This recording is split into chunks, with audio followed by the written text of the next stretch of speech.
প্রিয় ভিউয়ার্স আসসালামু আলাইকুম। একটু দিয়ে দিলাম তেজপাতা, লবঙ্গ, দারচিনি, শাল, এলাচ এগুলো দিয়ে আমি এই যে পেঁয়াজ দিয়ে একটু ভেজে নিব, ভালো করে ভেজে নিব।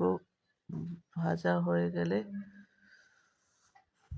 এর ভিতর দিয়ে দেবো আদা বাটা, রসুন বাটা দিয়ে এটাকে ভালো করে কষিয়ে নেব যাতে কাঁচা গন্ধটা চলে যায়। তো দিয়ে দিলাম একটু পানি, তারপর দিয়ে দিলাম হলুদের গুঁড়া, মরিচের গুঁড়া দেবো, এই যে মরিচের গুঁড়া দিয়ে দিলাম, তারপর জিরা ধনিয়া এগুলো দিয়ে এই তো সব কিছু দিয়ে ভালো করে কষিয়ে নিলাম।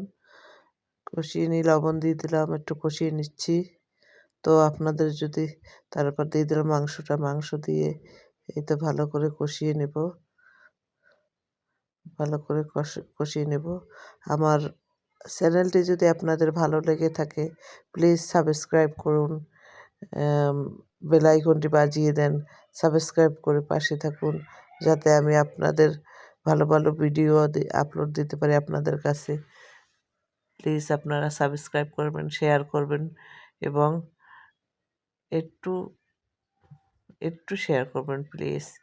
তো আমি এই তো মাংসটা কষিয়ে নিলাম, কষিয়ানো হয়ে গেছে, একটু জল দিয়ে দিয়েছিলাম, আবারও কষাই নিতে আসি। কষাই নেওয়ার পরে তবে এবার ঝোল দিয়ে দেবো, ঝোল দিয়ে ঢাকনা দিয়ে রেখে দেবো। এই তো মাংসটা হয়ে গেছে, এখন মাংসটা বন্ধ করে দেব। তারপর দিয়ে দিলাম কড়াইয়ের মধ্যে তেল, পেঁয়াজ, রসুন ইত্যাদি দিয়ে ইত্যাদি একটু ভাজা ভাজা করে নেব। তারপর দিয়ে দিলাম লাল শাক,